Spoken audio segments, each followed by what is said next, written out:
Shalom, and welcome to another in our series of podcasts from Temple Beth Am, a dynamic center for conservative Judaism in Los Angeles. This is a recording of Rabbi Adam Kligfeld's weekly Rashi study class. This is our last class together for quite some time. Hopefully you all saw in the WhatsApp chat that while she hasn't decided yet what she's teaching, Rabbi Schatz will be taking over the slot while I'm on sabbatical. What's it, Avi? What a newbie! What a rookie you are. It's down. All we know is what she's not teaching. So by process of elimination, she's not teaching from the 13th chapter of Shemot. She's not teaching of Breshit, right? She's probably not teaching from the book of Ezra, but everything else is open season. So she will figure that out. She's now added to the WhatsApp chat. I'll work through the technology with her so that it can be as unreliable with her as it is with me, and you'll have some good Torah study. Okay. We'll just put it on the table. Stevie will sit in the center. Okay. We're gonna need a bigger boat. Okay. Anyone?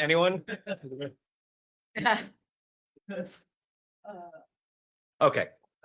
We, as promised, will absolutely finish the sixth aliyah of Parshat Bo, and therefore we'll have started or be about to start the last aliyah of Parshat Bo. And therefore finish the Torah reading for the first day of Pesach. And therefore exactly. Okay. When are you coming back? I think the first class that I will be teaching back will be August 19th. Yeah. Oh, right. And then we have that holiday break. We'll figure it out. I'm gonna need a break. Need to get some time to do some writing. Okay. Enough of this tomfoolery. We read verse 50 last week, on which there's no Rashi. I want to read again. I told you that I was going to share one commentary that's not Rashi. To remind you, this has been a long chapter. And just to remind yourself how the chapter began, just go back to 12:1. 12:1 began with a 12:1 began. First of all, you're on screen and you're going. No, it's gonna keep you honest. Avi, go down there. You're distracting it. No, I'm kidding. 12:1 began in such a way that made it very clear that the Torah was in kind of a narrative interlude, right? We have been plagues, and then all of a sudden we get Rosh Chodesh, we get law. And then within chapter 12, we've gone kind of back and forth between law, narrative, and so much so that we're not even sure when we are, and whether or not are we or are we not in Egypt. In every verse in chapter 12, it makes for a puzzle, particularly for biblical critics. And then by the end of the chapter, we were talking about the obligation of Korban Pesach, and the previous verse is that there should be one law governing whether you're an Ezrach, one of us, or a Ger Hagar, someone who's coming from the outside. And then we have the last verse, which we had last week, Vayasu kol bnei Yisrael, all of the children of Israel did, Kasher tziva Adonai Moshe, just as God had commanded Moshe, Viet Haron, and God had commanded Aaron, Kain Asu. Then they did it, right? And we talked last week how it's a double, even a triple redundancy. Because first of all, of course they did it. Second of all, the Torah says they did it, and then the Torah says they did it again, right? Or the Torah again says they did it. Rashi is quiet on the verse, and I wanted to share with you one commentary before we go to the next verse. Unless anybody has any thoughts or comments on the verse itself. Okay. I'm going to share Casuto, by Umberto Casuto. We've looked at a few times before. He is an Italian commentator who spanned the mid-19th century to the early 20th century. We've discussed how he is a fascinating guy to study because he kind of emerges from the the era of the Acharonim, which are the commentators after the Rishonim, like 18th, 19th century, very traditional Orthodox commentators and commentators and commentators. But he's also a scholar of humanities and a scientist. And he's one of the first people to emerge from that world, not to bring Torah into a more Enlightenment approach, right? He's not a conservative Jew or a Masorti Jew or a Haskalah Jew in any way, right? But he straddled both worlds, and therefore his commentary is qualitatively different than all the other guys from Eastern Europe in the previous hundreds of years. In this particular case, it's not that he's saying anything so scientific. I just wanted to give you that background. So he says something in very few words, but I think he's saying a lot. So if you look at the screen, the bold is the quote from the verse. It begins with his words. Ulavasof, and at the end of what? At the end of the chapter, right? Ba'a hanuscha harigila. The normal way, the normal nusach, the normal style of the text returns, and then all he does after that is quote the verse. So the only words he's saying are, at the end, the normal style returns.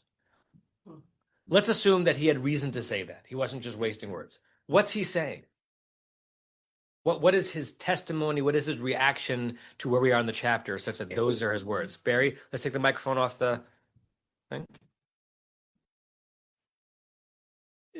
It's going back to the previous time zone.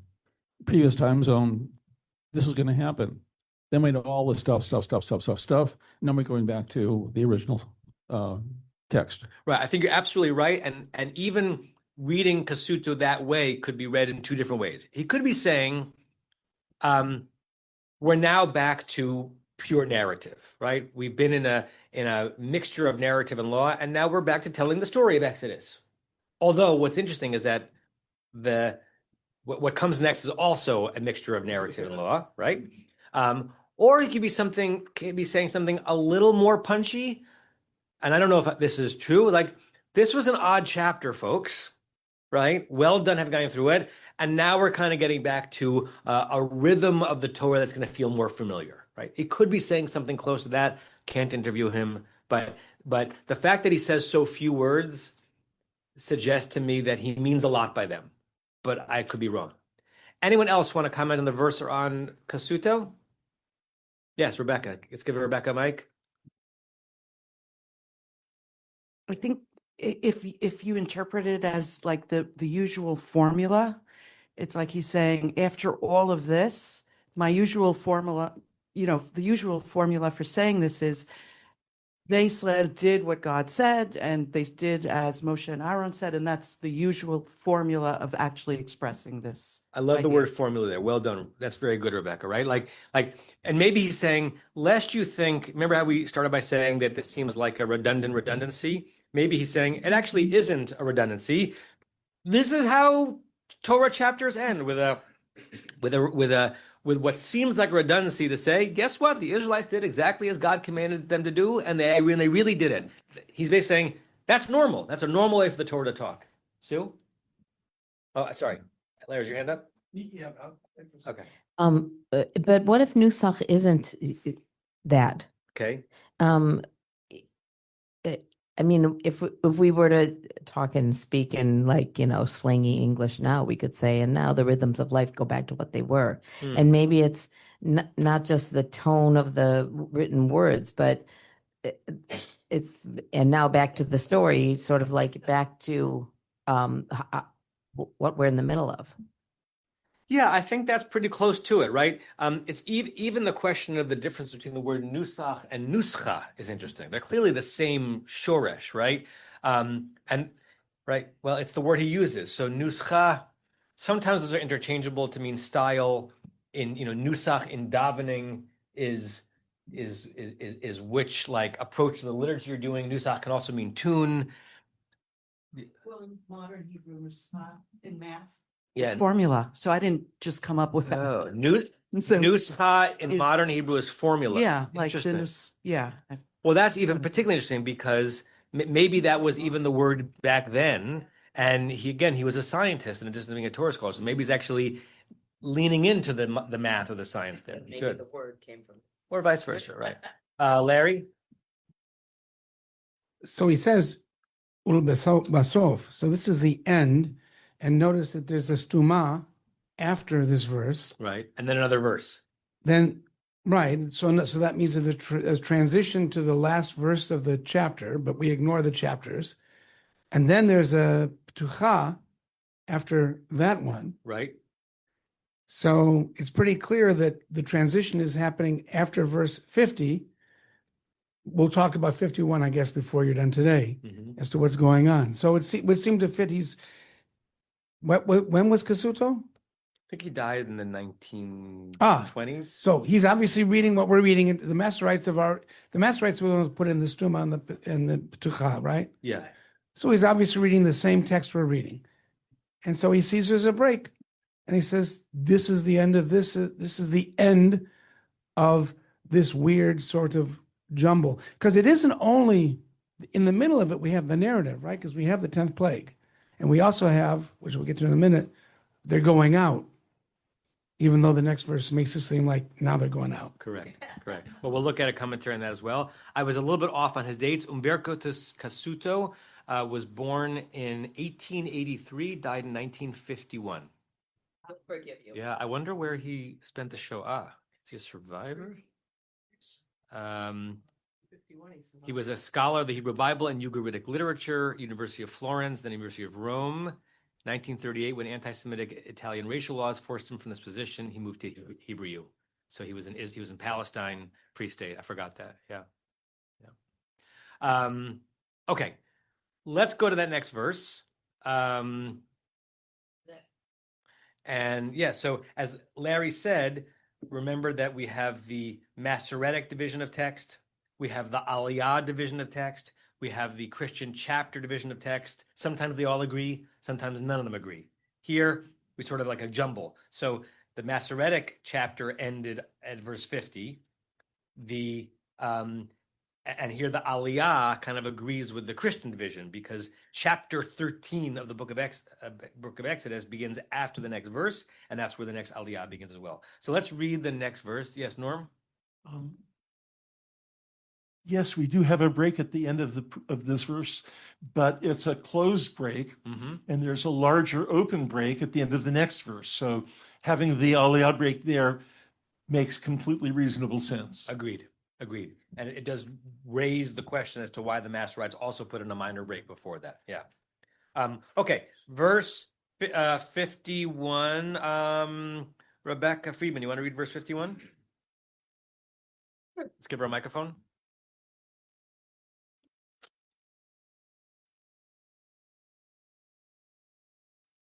Vayihi be'etzem hayom hazeh, hotzi Adonai et b'nei Yisrael me'eretz Mitzrayim al tzivotam. Okay. See what you can do. All right. And it was in this self-same day. Good. I love good self-same. That was well done. See what you did there? Kudos to the translation. Oh, is that what it says there? Yeah. Good reading, Rebecca. Excellent reading. But I knew the self. That's Self-same was important to include there. Yeah, okay. good. This self-same day, God brought out the children of Israel from the land of Egypt by their hosts, by their groups. Yeah. Okay, so good. So the challenging or curious parts of the verse are what to do with etzem. Etzem has to do with a word that means self. It also means bone. It can mean also apex height. Could it be that very same day? In some parts of the Torah commentaries suggest like at midday. That's a question.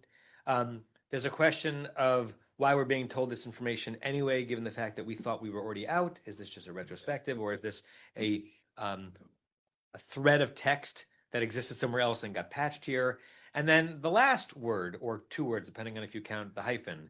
What are tzivotam? Their hordes, their numbers, their armies, their hosts. What does that mean? What are hosts, right? Kadosh, Kadosh, Kadosh, Tzvaot. And I know we love playing with rabbinic biblical prepositions. What does the al mean? right? Even if we knew for certain what Sivotam were, their Tzvaot, they were brought out on them, by them. Al can't really mean with. So we'll look at some translations. It's not like there's so much important information in the verse, but it's hard to actually figure out the simplest meaning in our English brains in terms of how to understand it, right? I'll share with you Everett Fox, and then maybe if you have, if Arya Kaplan says it interestingly, I'd be curious. Everett Fox translates it this way. Sorry, I thought it was pulled up, but it's not. This is 51, right? Okay. It was on that same day, that's Etzem. What does this star? That same day. The phrase serves to bridge the two chapters here, according to Plaut. Plaut is Rabbi Gunther Plaut, Reform scholar who was the editor of the primary Reform Chumash that was in Reform synagogues for decades. That Everett Fox always renders Yud He Vav He as YHWH. I say it out loud as God. God brought the children of Israel out of the land of Egypt by their forces. He's trying, right? Like tearing the al into a by. There's very little evidence that you can do that. And let's do to Everett Fox what Rashi does to the Torah. What does he mean by that? What do we think Everett Fox thinks the verse means by translating it into English by their forces? Larry, microphone. I interpret Fox to be saying by their own will, desire, initiative. Interesting. Because Okay. remember, before we had the verse that said the Egyptians were saying, "Get out of here," and this is saying, no, they took their time. They said, no, we're going to go when we want to go. That's your Rashi on Everett Fox. That's my Rashi and Everett Fox. It's- I don't agree with it, but that's what I think he's saying. Right. Let's hear other people's interpretation of Everett Fox, and then I want to hear what you think the verse means. What do you think Everett Fox thinks it means when he says by their forces? Is that what you're saying? I'll start there. Okay. I think, well, I mean, my visual, and I think it works to say bye, although it's a little weird, is that they're leaving in groups. Like there's a flag, and they're leaving in their family clan, and they're leaving in the really by tribe, and there's a flag in their section, and they're going Organized. or marching. they're going by group, and those groups are pretty big. That's what you think he thinks it means, or that's what you think It means, works or both? it works, but I actually think both because I Okay. have that visual of the flags, like some movie maker did something like that. Okay. They're leaving with a flag bearing standard. You know, it does it in with the al is a little weird there, but it just seems like they're leaving by Yeah. group. Let's go around. Tova, Barry, anyone else, and then I want to hear Larry's interpretation. And Rick, I see your hand. I agree with a lot of what Susan said, but I think the emphasis or the image I had in my mind was forces in the sense of the military. The defenders are leading and we're following. So you're adding that element of protection. Are you just going to send the women and children out first? Or no, you're going to send your forces out first to precede everybody. Yeah, I think Unkalish renders Tzivotam, and he almost always renders this root to mean chayil, which is a soldier or a military. Is that what he's saying? Yes, al chaylehon, by their soldiers, essentially. Flying on. Yeah. So it gives all a different twist. Yeah. Great. Barry? So two comments. One on this phrase, however you translate or interpret it, it's totally amazing that all these previous slaves, totally unorganized, we thought they were unorganized, suddenly, quickly have to leave so quickly that they don't have time for the dotarais, that they're coming out in an organized host fashion. Yeah. This is how is that possible? And the other is on that same day. So what's that? I did some research, and at the time of the separation with Abraham, and the prophecy was given that for 430 years, and there's all kinds of ways of calculating this. I don't need to go into that. So it has to be right now, and that's why God was really anxious But that's why God is so focused on that. It has to happen like right now. Yeah. So Al Time on the one hand could be read upon their disorganized hordes or in their oppressive array, right? It could really be read both ways. Diane, and then I see Rachel, Norm. So it doesn't make sense to me that it would be by forces. I mean, the picture we have of flags and all that is in the desert when they build the Mishkan. Right, the Midbar. Right. So maybe this is more like their internal sense of fortitude as opposed to forces. Nice. Their inner, they mustered their strength to get themselves out. Right. Okay, Rachel, Norm, Rick, Stevie, Larry, and class will be over. Okay. Translation, which I think is JPS on Sepharia, is troop by troop. And what I'm kind of focused on, every image we've looked at so far of hosts is collective. Here's this mass of people, whether they were organized with flags or not. It's one collective unit. And the troop by troop makes me think of individual, one person at a time, one family at a time, and coming from having done the Paschal sacrifice and then hearing from leadership and the neighbors, we're going now. Yeah. Individual is more consistent with that image. Nice. Pause 1 second, Norm. I want to share the progression of JPS. It's interesting. There have been 3 or 4 JPS translations of the Torah into English. So it's interesting sometimes to compare. So the first one was 1917, and Safari has all of them. So in 1917, JPS translated as by their hosts, which is a very common, it's kind of a old-fashioned way of saying it, but that was a common way of understanding it in English. That was 1917. By 1985, it was already at troop by troop. And then when JPS updated that in 2006, it was troop by troop. And then the most recent revised JPS was troop by troop. So the last 3 renderings by JPS have been troop by troop. It started as by their hosts. If you look at the other ones on the page, some go not to organization, but to mass. Look at Mitsuda, in their multitudes, meaning all of them. And is there one more? Yeah, that's what I should. And yes, the German. In Ihren Hedezügen. Okay, Norm. It seems to me that Susan has a really outstanding point here. Put your mic perpendicular to your face. Because we know, luckily, we're looking at this more than 40 years after the fact. And so we know that most of the Israelites have a strong loyalty to their tribes. They're organized by tribe. Even in the wilderness, they lived in groups by tribe.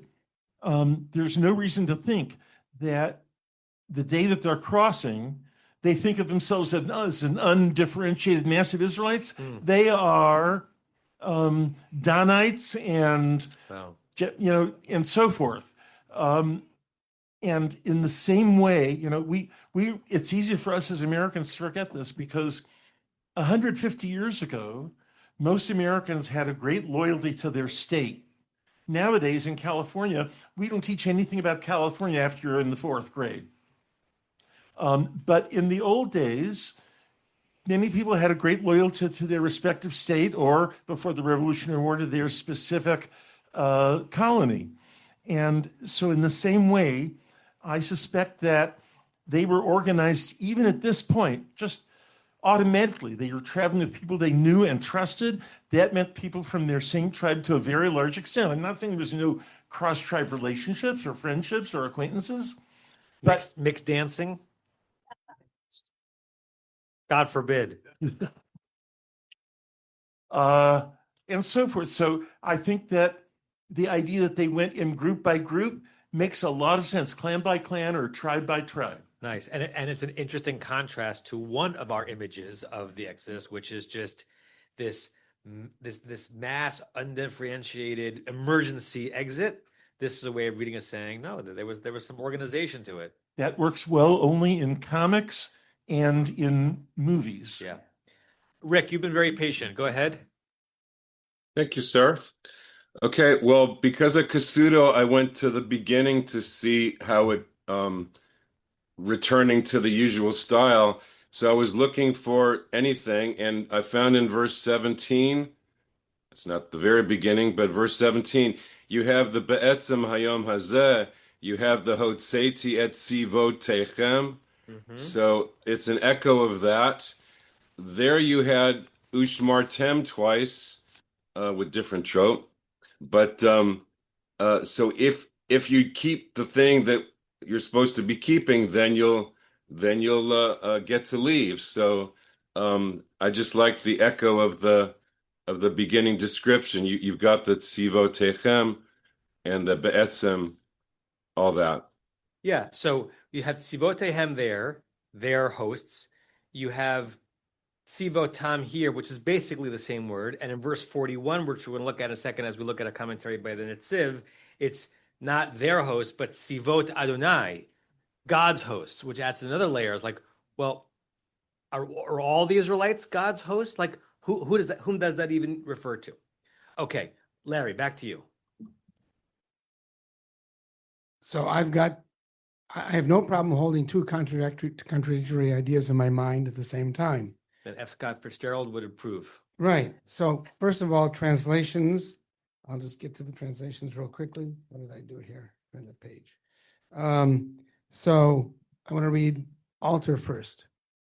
Altars is, and it happened on that very day that the Lord brought the Israelites out of the land of Egypt in their battalions. Battalions. Very impacted by Hale, by the notion of it being military. Exactly. Interesting. But I like, of course, Kaplan. I think he's got it right. And he says, on that very day, God took the Israelites out of Egypt in organized groups. Now, hold that thought, and now go back to, and I'm going to use the translation from Alter here. Go back to verse 38, and a motley throng also went up with them. The Erev Rav, yeah. Erev Rav. And I think that what Kaplan's saying here is, no, it wasn't a motley group. They were very organized. They went out systematically. Or in contradistinction to the organized group, there was also a motley crew, but that there was because it's the Gam Erev Rav. There's also a Erev Rav, but the primary departure was organized. Yeah. But then you stole part of my thunder, so we're going to get to the Netziv. I went back. So you guys make me feel good because I worry about my memory all the time, but nobody remembered verse 41. But if you read verse 41. So months ago. Yeah, I know. It really was a long time ago. But if you read the second half of 41, but look at verse 51 while I'm reading 41. Vayehi be'etzem hayom hazeh yatzu kol tziva'ot Adonai me'eretz Mitzrayim. It's exactly the same thing, except that it's not. You're going to get to this distinction. So my interpretation of what's going on here is we're making a lot of commentary on an editorial fragment, just like I've been arguing all along. The scribe has had all these things. Where do you piece them together? This whole entire chapter is one of those piecings together. And this particular verse, the scribe had two versions of it.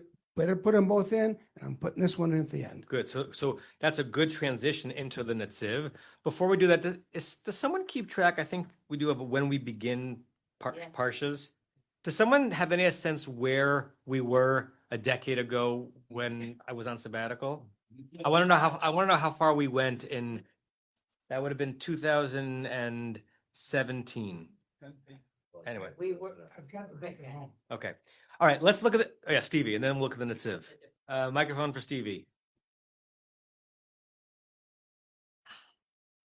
Other people point out that the military language has come up before and will come up again.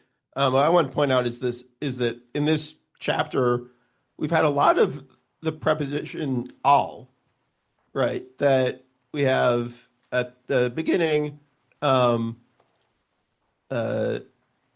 alaseh, and then the blood al shtei muzot al mashkof al batim, and then with the sacrifice al morim yochluhu, and then you'll eat it al kra'av al kirbo, so on. We also have al kisei paro, and there's something literary seems to be going on there. Yeah. I don't know exactly what, but Well, Buber would call that a Leitwort in German, like a word that tells a story if you just follow the word throughout a chapter. He very much believed in it. That doesn't mean that every word that appears in a chapter he thought was a Leitwort, but he did a lot of writing on the idea that you can read something macro into a perek based on a word that seems to appear more often than it should. So if he said that about this chapter, I don't know if he did, right? How do you understand the chapter of Exodus through the prism of upon, right? Does that do anything to our understanding of the story? Okay, let's look at the Hamek Davar. This is the commentary of Rabbi Naftali Tzvi Yehuda Berlin that I forgot until last June was buried in the Warsaw Cemetery. And some of you were with me. We came upon his grave. I forgot that he was there because the last time I'd been there in 1996, it was before I really was aware of that part of Jewish scholarship. So it wasn't an interesting thing for me to visit. And I don't know if you remember, we were standing there sort of past Zamenhof, past the guy who invented Esperanto. And because Safari is amazing, I pulled up whatever that Netziv said on the first week of that week's Parsha. I forgot what it was. And we studied a commentary of the Netziv at the grave of the Netziv, which is amazing. But we haven't talked about him in class in a while. Okay. So this is what the Netziv says, because again, Rashi's quiet on this verse. Rabbi Naftali Tzvi Yehuda Berlin, which if you acronym that, it's Netziv. Okay. Okay, and the reason why he's going to read this way is because he can't read it the way you read it, Larry, because he won't permit himself to even imagine this is anything but a fully coherent, divinely woven together text. Okay. Hotzi Adonai B'nai Yisrael, etc. Le'el, above, Ketiv, it's written, quote, Tzivot Adonai. He's referring to verse 41, right? The other one that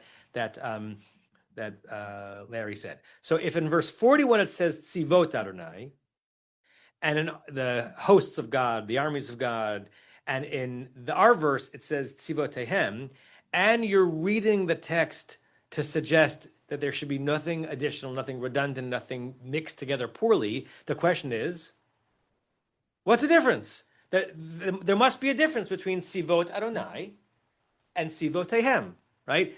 Because think of how a possessive pronoun works. God's hosts and their hosts. It just has to be referring to different things according to him. Shehein Hema, back then, anyone want to guess what Mem Lamed Hey Shin stands for as an acronym? If it were Friday night, I bet you would know. Shalom Aleichem.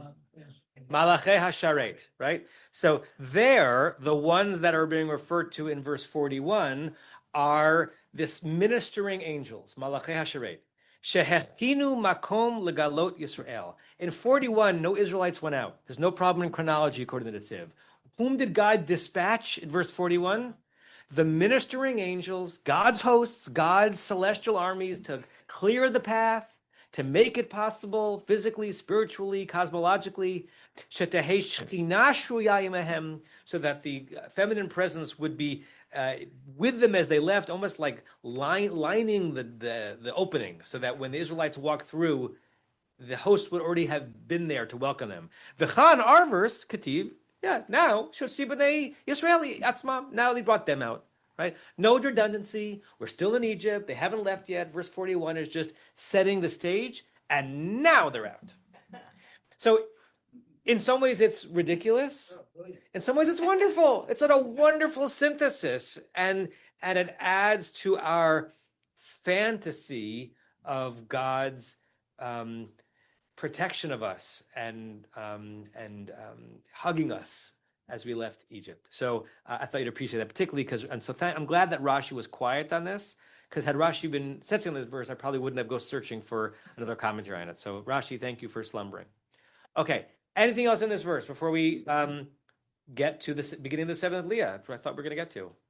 Okay, so if we get to the seventh Leah, we're definitely going to end. I mean, this would be a great place to end, but we're going to keep going, which means that we're going to take a long break in the middle of a concept. Hello. Okay, whom have we not heard from? Renee, do you want to read verse? Well, you're going to get 1 and 2 because 1 is cheap. Chapter 13, verse 1 and 2.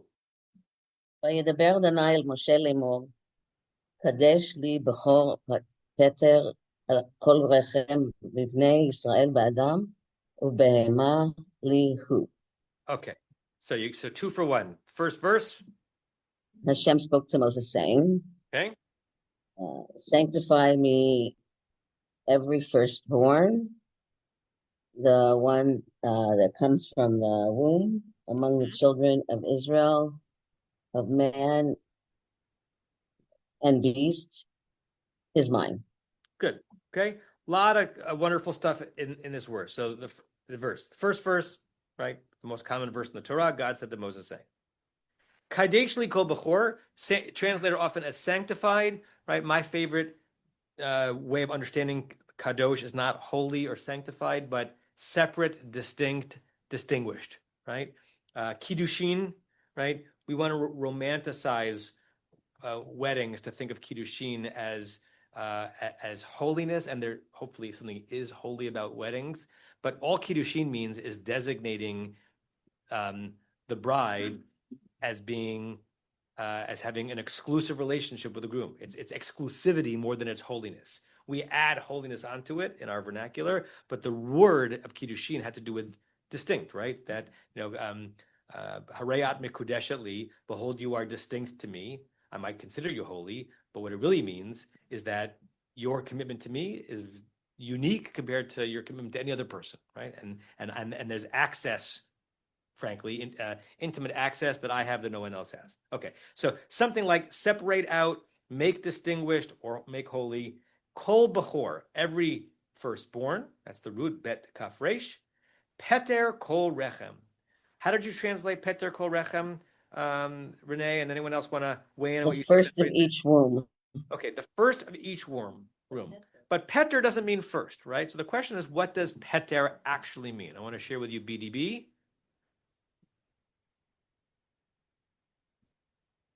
Actually really get to the core of what the root is, okay? So patar, BDB, translates as to separate, remove, and set free, right? This is one of these roots where the first 2 letters of the root create a family, and then the third letter makes it more specific, but lots of 3-letter roots that begin pei tet have something to do with breaking, opening, expanding, in addition to patach with a taf. This is with a tet. Yeah. Right. But what happens at the end of a Torah service? What do we read? Haftarah. Haftarah is pet tet resh, right? Haftarah is a totally different root than Torah. Why is it called the Haftarah? You know? It's the thing that we do to take leave of the Torah service. It's the exiting. It's the completion, right? When you go to a Jewish cemetery, what are the 2 letters on the? Sorry, that's the wrong example I'm thinking of. Maftir too. Right, maftir. Word, right? A way of saying that someone dies in Hebrew is niftar, right? That they have been removed. They are gone.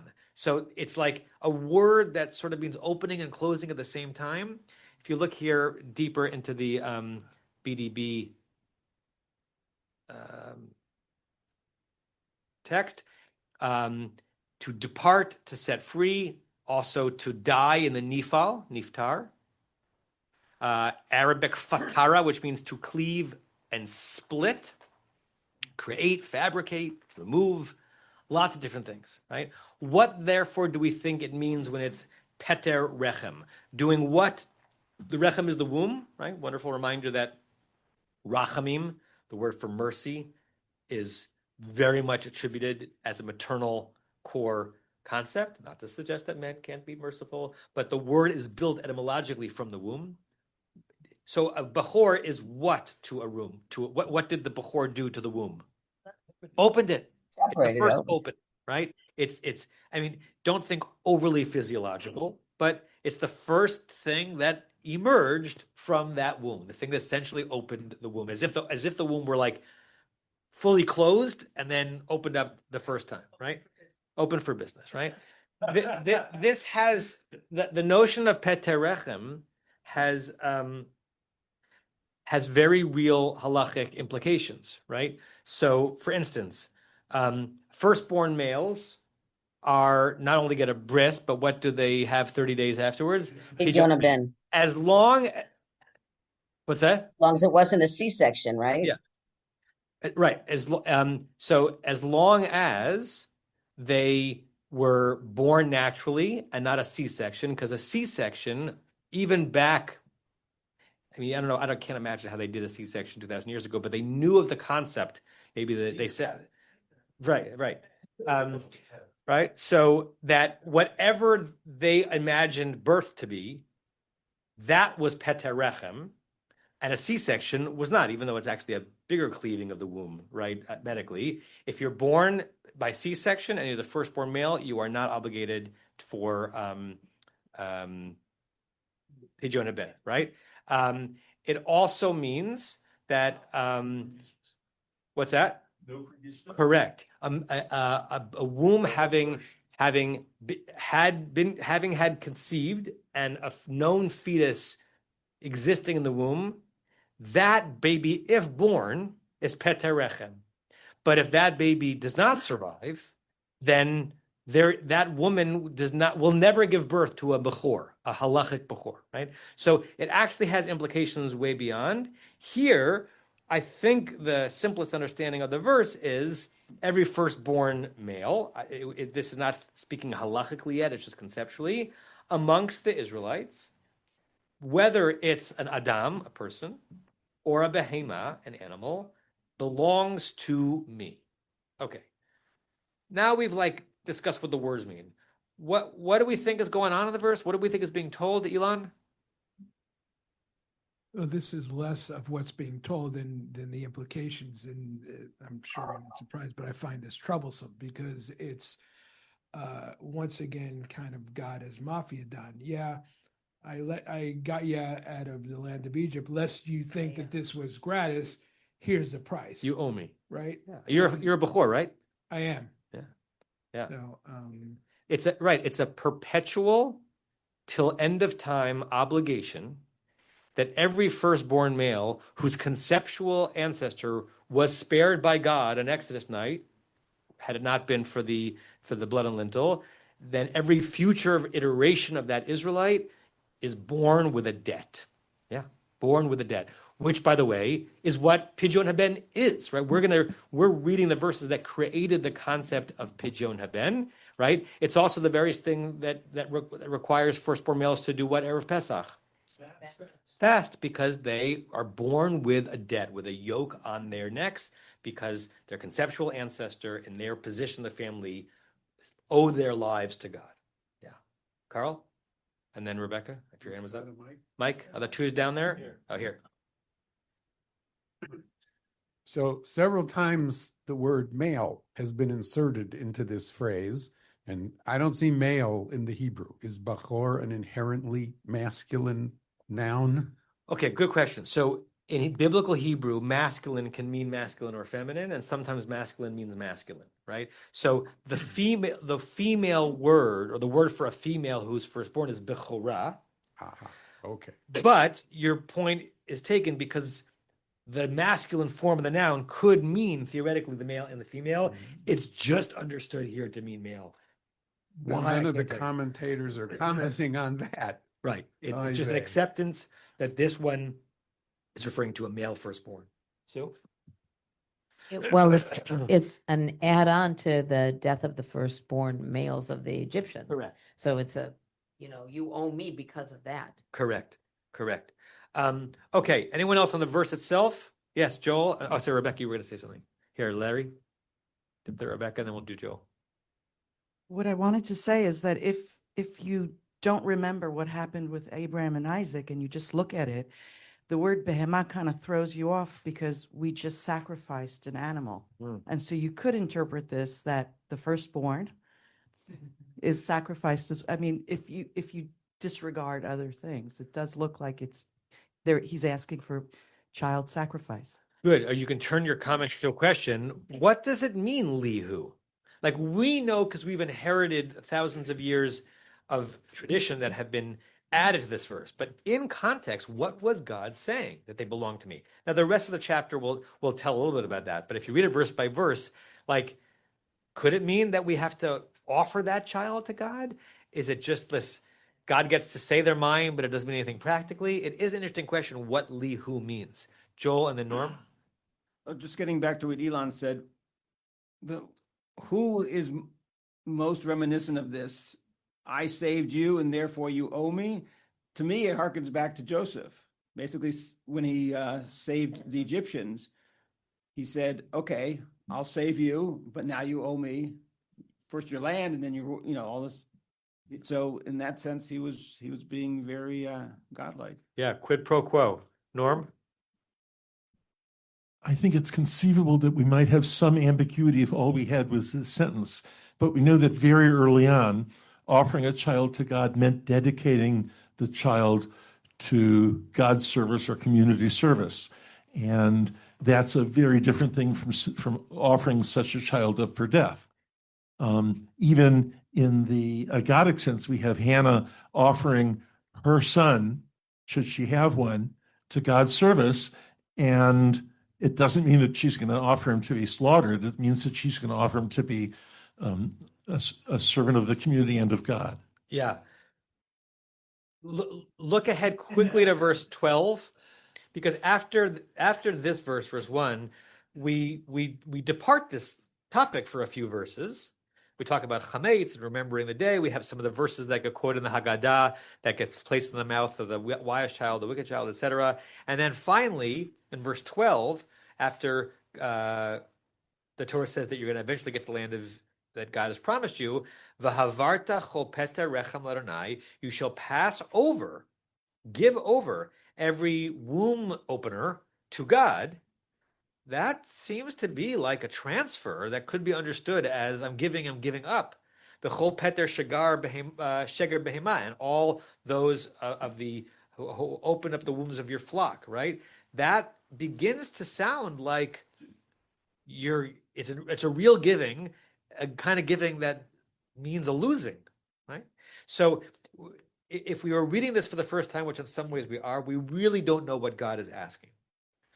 Look at, let's read Rashi. Let's see how Rashi handles Peter. First, he's going to help us understand the word, which we've already done a little bit of surgery on, and he's going to quote a couple of verses, which I've got teed up. So, Renee, will you read Rashi? Peter kol rechem shepatach et arechem tehila. So Rashi translates Peter as what Hebrew word? Patach, open up, right? Patach, Just like opening. That means open, right? Kamo? There was the opening, yeah. Kamo poter mayim reshit madon. Okay, I'm going to show you that verse. It's a really wonderful verse from the book of Proverbs. It's up on the screen now. Proverbs chapter 17, verse 14. Did I translate that? No, I'm just going to, let me do this part, Renee. Poter mayim reshit madon. In biblical analogies, the thing that is being analogized to usually comes first, whereas in English vernacular, we reverse it. So reshit madon, the beginnings of, it's translated here as a quarrel, like it's from the root ladun, to judge, like the beginnings of a fight, of a judgment, poter mayim, lets the water flow. It's translated here by JPS as opens a sluice, right? Meaning, if you're going to start an argument, a quarrel, a battle with someone, be prepared to lose control. It's like opening up the dam, and the water is gonna flow. It's really very wise. And then the second half of the phrase, which is also wise, v'lifnei hitgala hariv natosh. Before the fight really becomes something, let go of it. That's actually a very important counsel, right? The before you're about to start a fight, it might be better to let go of it. Okay, but what's clear here is that the word poter mayim, poter doesn't mean die, it doesn't mean separate, it means open, letting the water flow. Go to the next one. Like one who makes the water burst from a hole in a dam. Okay, b'chein. V'chein yifpatru b'shefa. Okay, so b'shefa yifteru b'shvatim. Svatayim. Okay, so look at this. This is from the book of Psalms, chapter 22. Make this. I'm making it bigger. Okay, this is the author of the psalm, King David, or maybe someone else, complaining to God about what it's like to be a Jew, an Israelite out there. All of a sudden, a very timeless pasuk. Kol ro'ai, anyone who sees me, yal iguli, will mock me. Yaftiru bisafa, they will blank with their lips. Open. They'll open their lips, the root, ftiro, yaniu rosh, and they will shake their heads, meaning they're going to say embarrassing and demeaning things to me, and they're going to tis their head at me, meaning it's hard to be the Israelites out there, God, but we're willing to for you, but it ain't easy, right?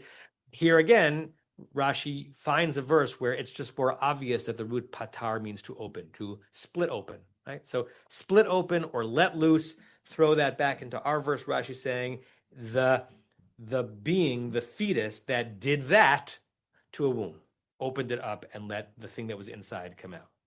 Okay, so that's what Rashi says on what peter means. Anyone want to comment on that before we look at Rashi on lihu? Okay. Lihu.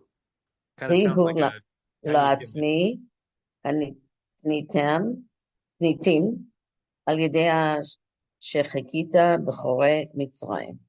Okay, so Rashi is also asking the question, what does that mean? He answered maybe differently, but what does it literally mean for God to say they belong to me? So translate La'atzmi ki nitim. It's mine. I acquired it for myself,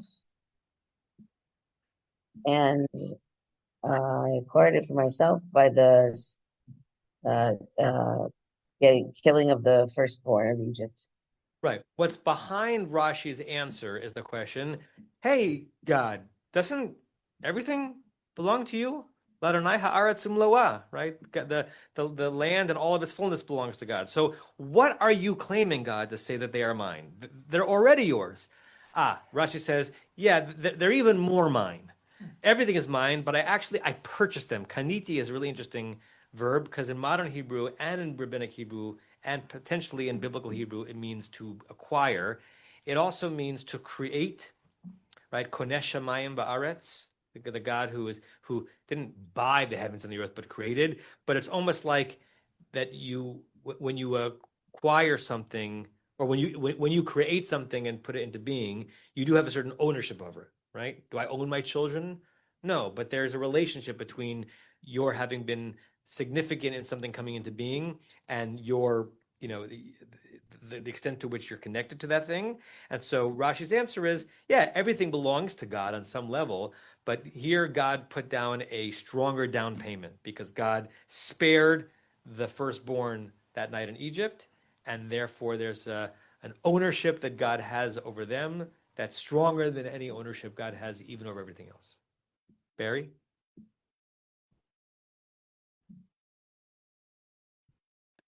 The concept of sin, we don't believe people are born in sin, but here we have that the firstborn is born with an obligation on it. Right. I mean, absolutely. Born with duty, born with a load, but not with sin. They didn't do anything wrong, and yet they're still born because of their ancestral story. Rachel? I learned more specifically, when our grandson Archer was born, as compared to when our children were born, that the mitzvah of Pidyon Haben is on the father, because in Archer's case, I was in Los Angeles, or we were in Los Angeles. The baby was in Toronto, and the father was in Israel on the 30th day. And he had just gone there for his Ziegler studies. And he did the Pidyon Haben in Israel with a Kohen who was a friend of the relative that was hosting him. Did he get a good price? I'm sure he did, but it made me very aware that while we're talking about a firstborn is owed to God, it's incumbent on the parent, in this case the father, to do the redemption, not on the child. Child's not capable at that point. Yeah. So, And it clarifies what's happening in that ceremony, right? The parents, the father, is buying the kid back, because if you don't do Pidyon Haben, then you don't own your child. Your child belongs to God in a different way than anyone else, and the Pidyon Haben allows you to redeem that child to live a normal life, right? Now, it's a silly and wonderful ritual, right? And the Kohen is, what's the Kohen's role in a Pidyon Haben? The Kohen's role is to accept the money On behalf of the Kohanim. The Kohen is God's real estate agent. And there is a certain amount of potential negotiation involved. When we redeemed Andy from a Kohen, whose son is a member of Beth Am nowadays, his wife was trying to get us to take an extra one of their children along with Andy. You should, Avi, you'd get a good price. I would think you wouldn't let that Kohen, leave with the highest price. You would make it, yeah. Okay, so that's Rashi in that verse. Are we actually going to go to another verse? No, Leonard. Well, it says in this verse that it's talking about man and beast, but I've never heard of a Pidyon Behemah. In practical law, right? So we'll get there, because we'll get to what it actually means to do a Pidyon Behemah. There's a lot of rabbinic material about it, but you're right, it's not something that even modern contemporary Israeli farmers do. Yeah, Stevie. Yeah, I was going to say that definitely exists. To Carl's point, if you want to jump all the way ahead to verse 15, it says, Kol Peter Rechem Hazacharim, right? As perhaps clarifying that. What I want to say is, I just reviewed quickly a piece from David Frankel from the Schechter Institute, where he argues, I'm not sure if it's convincing, that biblical scholarship, that in the original version of this, it was only about animals and people were added later. But what he does say at sort of the beginning of the article is that Bechor is a term usually used for the firstborn of a father, and Peter Rechem as the firstborn of a mother, which is a perhaps interesting way to imagine how they treated animals. Right, and with our verse having both, Kol Bechor, Peter Rechem. Yeah. Okay, I guess you're going to have the last comment, because we're not going to read another verse. Yes. It's not a it's a comment and a question. So we quickly jumped over verse 1. There's no commentary. And we also jumped over the question of where are we and what's going on after spending a lot of time on it. So the second question, I think, is going to take too long, and I'm not going to address it. The first question is this the first time we have Yidaber Adonai Moshe Lemor as a freestanding verse? The answer is no. We had it once before in Shemot, obviously never had it in Bereshit. And then it occurs a whole bunch of times And my question is, why do the Masoretes decide to make this a freestanding verse, especially since my cursory view of the ones in the future, in every single case, there's either there's an opening in the way the text is actually divided in the Torah, either a satum or Just ptachat. before Abayit Abernai. Yeah. So it's already demarked. I have no idea. I'm sure that you or Stevie have some very simple answer for why that stands alone. It always bothers me when we have a verse that doesn't have an etnachta, and this is the most common version of them. I don't know how many there are because ChatGPT screwed up in the count, but there are numerous examples in both Shemot and in Vayikra. So you're saying before this is only one standalone Abayit Abernai Mishalei Mor? Yeah. When is it? 6 verse 10. Chapter 6 verse 10 is the first. Well, according to ChatGPT. According to Chad Kapat? Yeah. Or Chat Gefet, as my son calls it. 6 what? 6 verse 11. So it's the very beginning of an era. Verse 6:10. Sorry. Yeah. 6:10. Yeah, right at the beginning, right at the beginning of the first engagement with Paro. Yeah. No, second. Okay, let's Chapter 5. What's that? Engage with Paro in chapter 5, beginning of chapter 5 too. Is it? No, not just said first engagement with Pharaoh. Like it's the second one. Doesn't matter. When do we pick this up? When do you come back? August. I'll make it clear in the WhatsApp chat. Let's do this. Let's take 2 minutes. Let me just read the next verse because as Stevie says, it's a doozy, and then you'll just ponder it for 6 months. Okay. Vayomer Moshe el Ha'am. Moses said to the people, Zachor et hayom hazeh. We don't often perseverate on vowels. Rashi is going to be focusing on his comment, which we're not going to read today, on the vowel underneath the zayin, because there's a difference between zachor with a kamatz and zichor with a shva. Zichor would be what part of speech?